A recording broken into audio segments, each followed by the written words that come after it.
What if I told you, instead of pulling out one of these and one of these today, we were going to do our lesson on one of these? Now, you may be an adult and not a kindergarten, first, second, or third grader, but imagine what that would mean to one of those kids, and each of them being able to do it. Being able to open up at their own desk, their own computer, and access what we are going to be doing in the classroom that day. Not that this is bad, it's not, but I want to tell you about how having a computer for each child would definitely make a difference. So, I think that the reason we need a shared cart for the kindergarten through third grade, that'd be for each grade of students. We'd have a shared cart with 26 Chromebooks on it. I think that we need that for a couple different reasons. Technology is changing, if we're honest with ourselves, probably daily. For sure, on a yearly basis. We're growing leaps and bounds on what can be done. And kids need to know how to navigate those devices for things other than fun, other than recreation. And so we have the opportunity to help them learn how to navigate it for education purposes.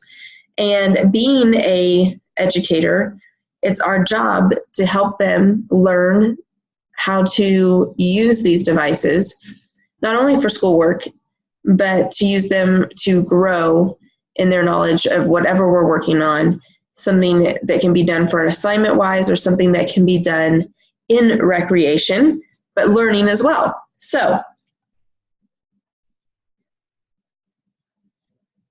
I think that another reason is engaging students. There are so many kids these days that doing the handwriting and writing, I know that's important, but we lose them sometimes. And so changing it up, giving a switch to something different, even if it's for a 30-minute or hour time period in the classroom, will really make a difference in helping these kids engage and enjoy learning again.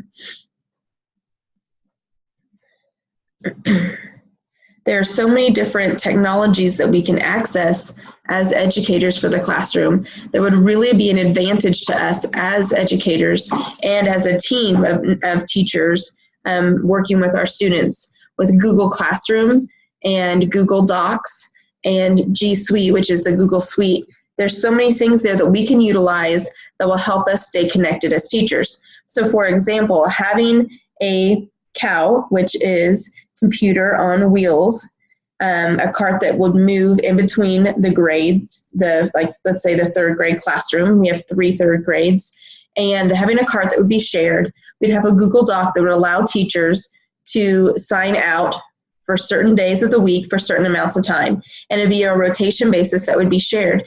And during that time, the cart would be in their classroom, and the Chromebooks would be out for each student to have one at their desk. They'd have one that'd be assigned to them. They would know how to log on. They would know how to access everything that we're using for Google Classroom. We can use it for our core reading time or star reading time rotations, which would allow for them to do Lexia on it, creating centers to really break up the learning and what we're doing and adding rotations to our classrooms. We'll be able to do typing club on them. Something that is so important for kids that a lot of times we don't even start until middle school is typing classes. So allowing them to have 20, 30 minutes a week or even more if allowed, if that works for scheduling wise, for them to practice typing and becoming literate, computer literate is extremely important. And it evens the playing field. There are kids who do not have access to anything like this at home, that don't have Chromebooks, that don't have iPads, and there's some that have 3 or 4 devices and they're in second grade. So when they're at school, they're all the same. They all have access to the same devices. We need to maximize that time, and that allows them to learn and actually do some educational things for those who have multiple devices at home, and then allows those who don't have any to really engage and be a part of something that maybe they don't usually get to be a part of. let's talk about what the devices would be. It would be Chromebooks. There's a wide variety of Chromebooks, and this kind of moves into cost. But the basic model that we would need that would allow us to do everything that we're needing to do comes in about $189 a piece, and we need 200 of those. So that comes out to be $38,200. And then you come to the fact that you're going to need 1 to 2 carts, maybe more. Those run anywhere from $350 to $500. So we're looking at roughly a total cost of under $40,000, but right around $39,000. And that seems like a lot, I know. But when you have the model that we would choose, which is a base model, we have nothing extremely high on it. It allows us to load what we need. It allows us to have the basics, the internet connections, the Google Classroom, the Google Chrome, things that we can do for SRC tests and get reading count points, things that are giving them extra advantages in the classroom to gain their literacy points, and other than 1 hour a week in library. This allows them time in the classroom to do that. So when you think about the cost for 200 students, when you break it down, it's not as scary of a number as it seems. So how we would implement this is we have some great fundraisers we can do to help offset the cost. I would propose that we look into some of the past fundraisers that the PTO has done and see what we can draw from there, what has been the most successful, and use one of those to help offset the cost. Raising money for maybe the pay for the cost of the carts, getting that taken care of. There's also something that I came across that's called Cows for Kids, and it's all actually through Earthwalk. It's a technology that's a step ahead, and it allows businesses to do one of the wraps around the cart as advertising. And this would be kid-friendly advertising, and that helps offset the cost of the cart for us. So that way maybe we could put the fundraising efforts towards the Chromebooks instead of the carts. And then the businesses are allowed that great advertising, and then it helps offset the carts for us. So that's a great opportunity for us to kind of dig deeper into and see if there's any local businesses that would love to be a part of our fundraising efforts and getting technology in the classroom. So by using Google Docs and sharing the cart amongst the classes, that way we don't have to have it particularly one for each classroom. We're able to limit it and have less upfront costs because we're going to be doing a shared agreement with the other classrooms and other teachers.